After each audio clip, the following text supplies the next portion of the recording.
అందరికీ నమస్కారం. నా పేరు పూజారి మహేష్. ఈ ఆలయ పూజారిలో నేను ఒకని. ఈ ఖైరుప్లో జరుగుతున్న ఈ బ్రహ్మోత్సవాలకు ముఖ్య కారణం పిడకల సమరం.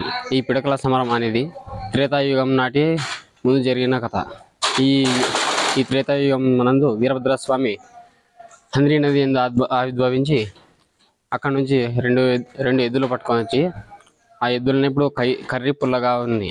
ఆ రెండు ఎద్దుల పేరు మీదే ఈ గ్రామానికి దేవరాయపురం పోయి కర్రీపుల్లా నుంచి కైరుప్లగా మారింది. ఈ నుగ్గులాట అనేది పూర్వం వీరభద్రస్వామి భద్రకాళిపై మనసు పడడంతో ఆమె నిరాకరించడంతో ఆమెకు ఆగ్రహించిన వీరభద్రుడు గ్రామంలో ఉన్న పెద్ద మనుషులతో సంధి చేయించాలని కోరగా భద్రకాళీదేవి ఒప్పుకోలేదు. అదేవిధంగా వీరభద్రస్వామి వృషభాలతో ఉన్న పేడను తీసి వీరభద్రస్వామిపై వేయడానికి వెళ్ళింది.